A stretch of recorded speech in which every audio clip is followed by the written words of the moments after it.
Selamat berjumpa kembali teman-teman sekalian. Kali ini kita akan coba kembali belajar tentang pembuatan Telegram yang akan mengintegrasikan dengan Google Form. Di sini kita akan belajar bagaimana ketika ada Google Form disubmit, maka hasilnya itu akan di-report ke channel. Seperti contohnya, teman-teman bisa lihat di blog ya, yang materi blog Telegram dan Google Form ini.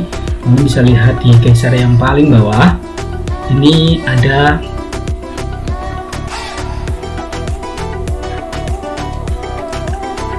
link contoh hasilnya ya. Ini contoh form kuesionernya. Kita klik. Ketika kita nanti mengisi kuesioner ini, maka hasilnya akan di-report atau dinotifikasi ke channel Telegram seperti ini. Ini teman-teman yang ini sudah mengisi ya, sudah mulai banyak yang mengisi. Kira-kira seperti ini contohnya. Oke, langsung saja kita akan buat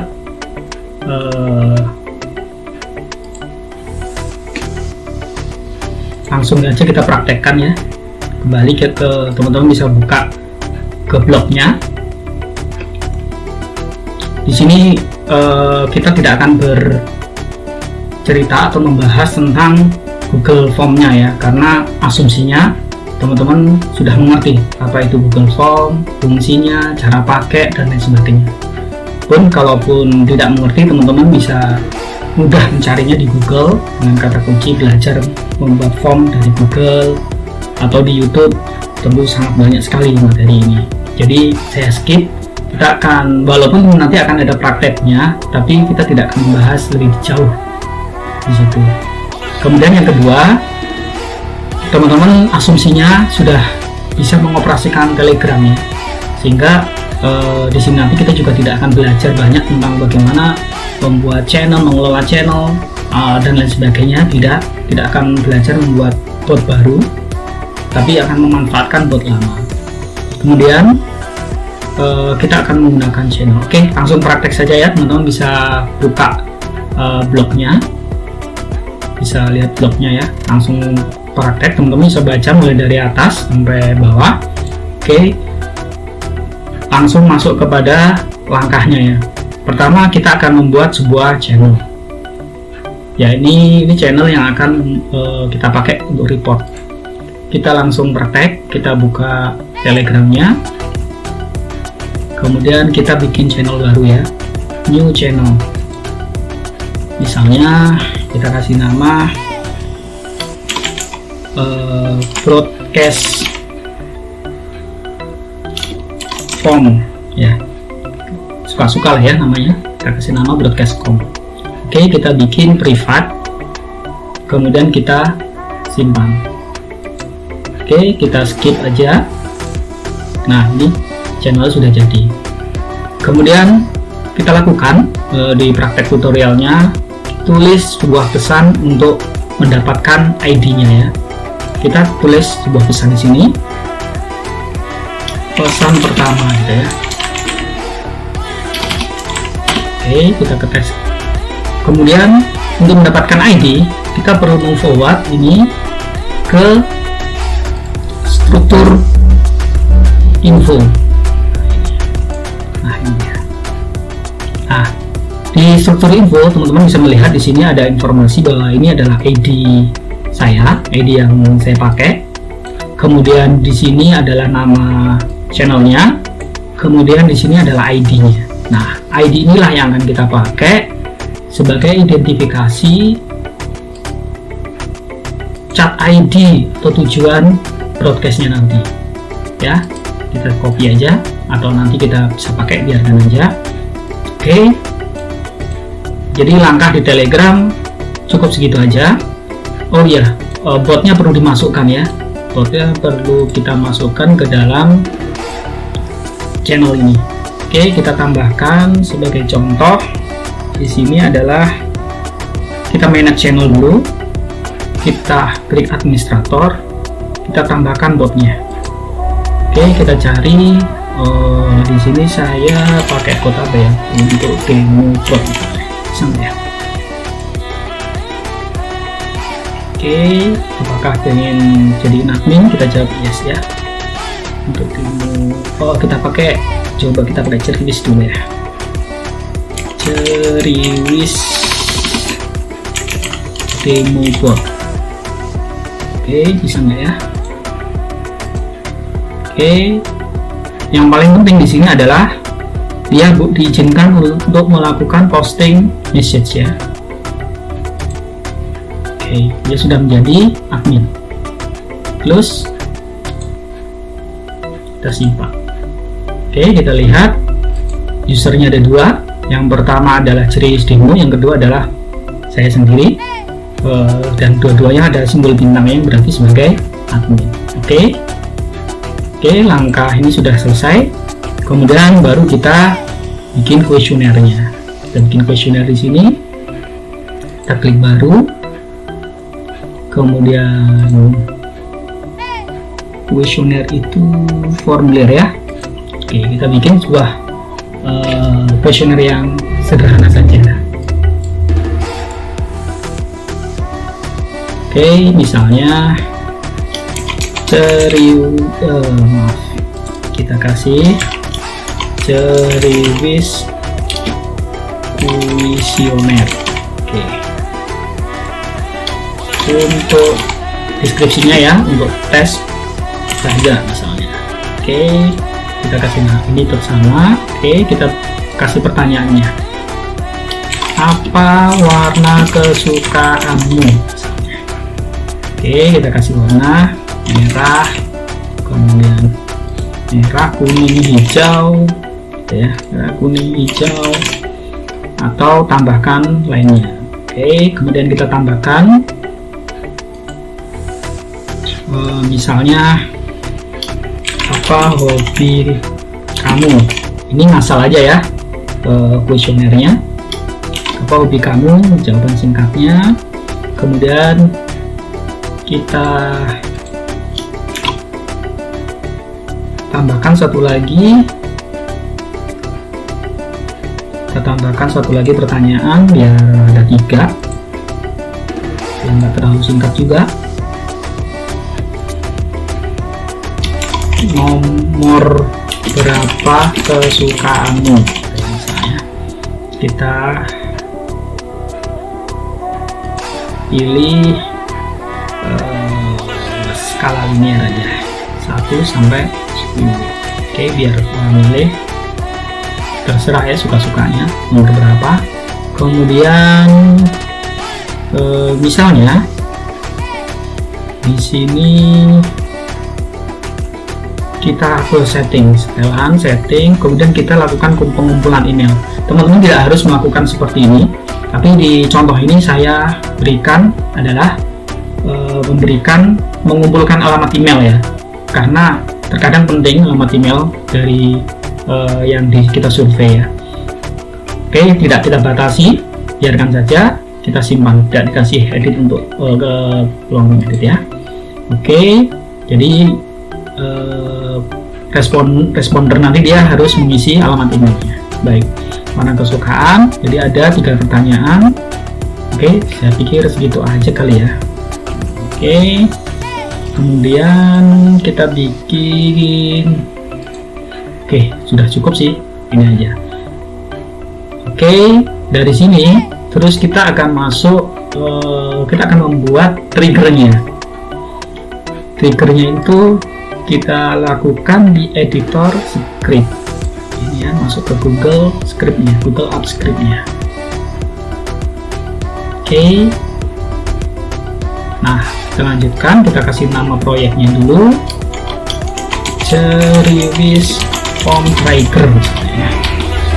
Karena ini pakai bahasa Indonesia, kita ketik sebagai bahasa Indonesia aja, Ceriwis formulir pemicu Ceriwis form. Oke, kemudian codingnya kita lihat pada blognya ya, kita lihat pada blognya. bloknya kita lihat. Oh iya, jangan lupa ID library-nya kita tambahkan. Kita copy dulu ID library-nya, kemudian kita tambahkan sumber daya, kemudian kita pilih pustaka, kita masukkan library-nya, kita paste, kemudian kita add. Nah, jangan lupa teman-teman selalu pilih versi yang paling tinggi atau yang paling besar angkanya, yaitu di sini saat video ini dibuat menggunakan versi 20. Jadi kita pakai yang versi 20. Kita simpan. Oke, selanjutnya kita masuk ke panduannya lagi, kemudian nah ini kita copy paste saja dulu aja semua ya, nanti baru kita jelaskan. Kita copy paste semuanya aja, kemudian kita copy paste semua. Oke, masuk di sini pembuatan variabel global. Nah, teman-teman masukkan variabel globalnya dulu, variabel tokennya, token botnya ya. Token botnya diambil dari Godfather ya. Ini teman-teman tentu sudah familiar ya, dapatnya dari mana. Oke, sebentar. Ini karena untuk demo tapi botnya sudah live. Ini tokennya saya hide ya, saya hide dulu. Oke, kita hide dulu. Saya masukkan dulu tokennya. Tunggu sebentar. Ini langsung live ya, jadi tidak saya potong nanti videonya, biar teman-teman yang baru belajar tahu bahwa video ini tidak dipotong, tidak diedit, sehingga teman-teman bisa praktek juga dengan cara mengulang-ulang materinya. Kalau gagal silahkan diulang lagi dan diulang lagi gitu ya, buat dari baru kemudian diulang lagi. Oke,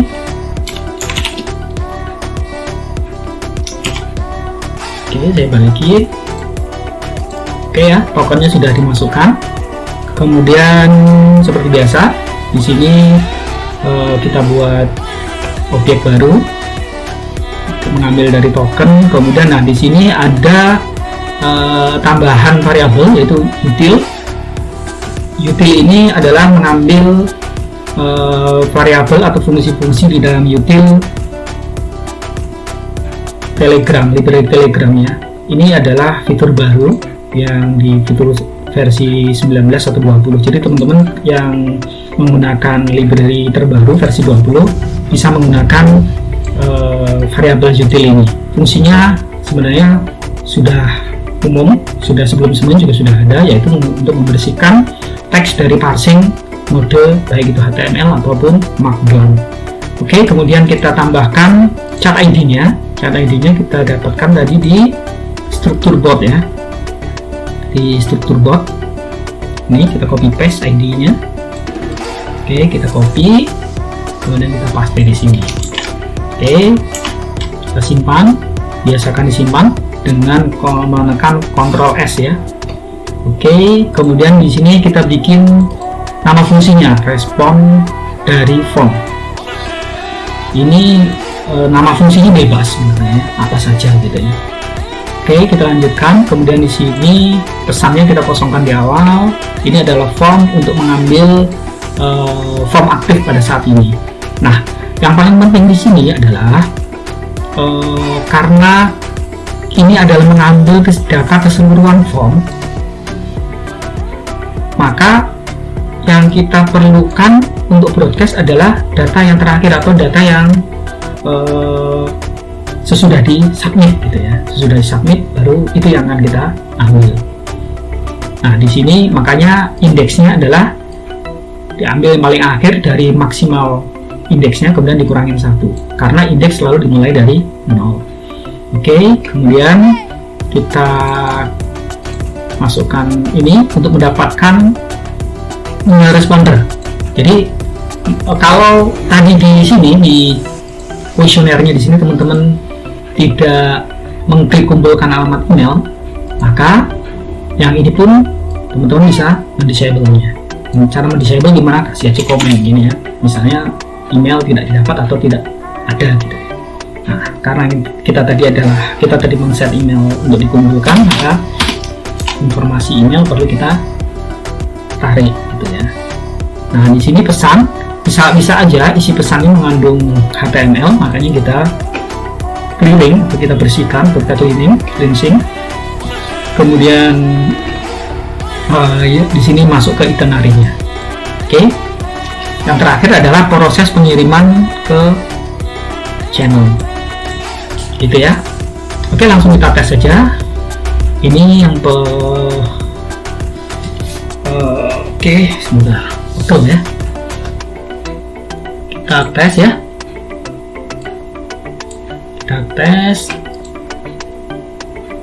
Kita tes ya. Oh iya, ini tidak perlu tokennya, nggak apa-apa kelihatan. Nanti saya bisa ini aja, bisa saya revoke ya. Jadi teman-teman yang belajar bot di Telegram, kalau tokennya ketahuan, teman-teman tidak usah takut ya.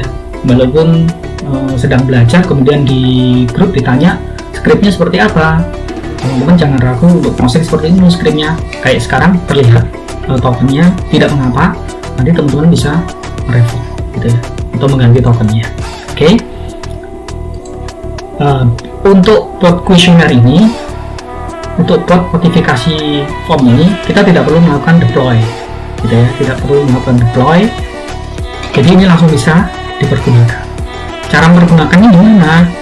Kita perlu membuat trigger atau pemicu di sini ya. Kalau dalam bahasa Indonesianya pemicu. Kita klik ikon yang ini, ikon seperti bentuknya waktu. Kita buat satu pemicu, kita tambahkan pemicu baru. Nah, ini adalah nama fungsinya ya, nama fungsi yang ada di sini. Kalau nama fungsinya ini diganti, maka teman-teman juga harus menyesuaikan yang di sini ya. Oke, kemudian ini head biarkan saja, memang tidak ada pilihan yang lain. Kemudian pilih sumber acara. Bahasanya kok acara ya? Ya udah, ikutin aja. Nah, ini kita ambil dari formulir. Di sini ada informasi dipicu oleh waktu ataupun dari kalender. Kita ambil dari formulir. Kenapa? Karena eventnya nanti adalah berasal dari dari questionnaire form ya.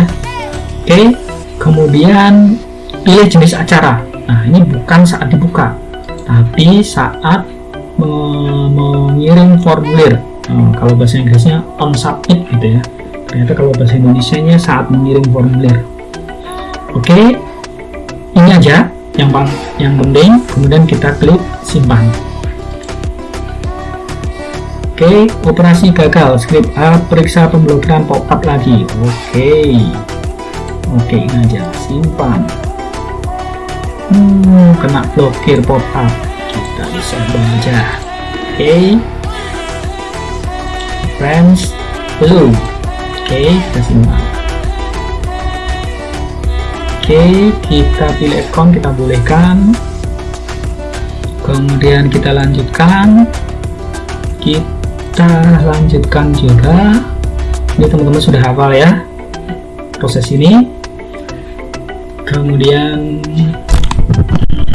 kita ini sudah mestinya ya, simpan lagi ya, sudah. Ini ya, artinya sudah tersimpan. Selanjutnya mari kita tes. Oke, kalau nanti ingat teman-teman, ini online live, artinya kalau terjadi error, teman-teman bisa melihat beneran error, maka nanti teman-teman sekaligus belajar bagaimana kalau error harus diapakan gitu ya. Lanjut, ini mestinya sudah selesai, maka mari kita tes. Oke, mari kita tes kuesionernya. Caranya gimana? Kita tinjau. Oke ya, kita tes, kemudian kita isi pembahasan aja.com. Apa warna kesukaanmu? Kita isi kuning. Oke, kemudian apa hobi kamu? Berlari. Nomor berapa kesukaanmu? 7. Oke, kemudian kita klik kirim. Sudah. Oke, kita lihat apakah berhasil. Nah, ini dia, berhasil. Ternyata tidak ada kesulitan dan sangat mudah sekali. Oke, begitu teman-teman. Kita coba tes lagi ya. Kita tes lagi, kita isi lagi, kirim tanggapan lain. Oke, kita kasih nama, misalnya Tono Sutono, gitu ya. Kemudian kita klik warna kesukaannya adalah hijau. Harus nama email ya, sutono@gmail.com. Nah, ngawur aja ya. Oke, kemudian warna kesukaannya adalah hijau, hobinya adalah berenang misalnya, dan warna kesukaannya adalah, nomor kesukaannya adalah 3. Oke, kita klik kirim. Oke, kita lihat lagi di broadcast. Oke, nah, berhasil ya. Sini tertulis Tono Sutono. Oke, kok tulis sutono@gmail.com ya. Artinya sudah berhasil. Oke, gitu teman-teman ya. Ini kalau kita lihat di demo kuesionernya sudah ada pengunduh. Oke, teman-teman silakan mengisi kuesionernya ya, yang di Kuesioner Code Indonesia. Kalau teman-teman mengisi kuesioner itu walaupun sekedar test, tetapi saya akan membacanya dan akan melihat masukan-masukan di situ yang akan saya pakai. Mungkin nanti kita akan bentuk materinya mungkin berbeda, mungkin tayangannya harus begini, mungkin materinya harus lebih banyak, atau apapun, whatever. Silakan teman-teman berikan masukan dalam kuesioner itu. Baik teman-teman, kita lanjutkan. Sudah selesai ya, sudah selesai. Oke, kita tutup. Kemudian ini juga kita lihat responnya di sini ada 2 ya, ada Bang Hasan aja sama Sutono, dan di sini di broadcast form notifikasinya juga sudah berhasil. Oke, begitu saja ya teman-teman. Silakan kalau ada pertanyaan, ada tanggapan atau ada kesulitan, silakan teman-teman berdiskusi di grup bot Indonesia, dan teman-teman bisa berkomunikasi langsung dengan saya ataupun teman-teman programmer lainnya. Dan ingat,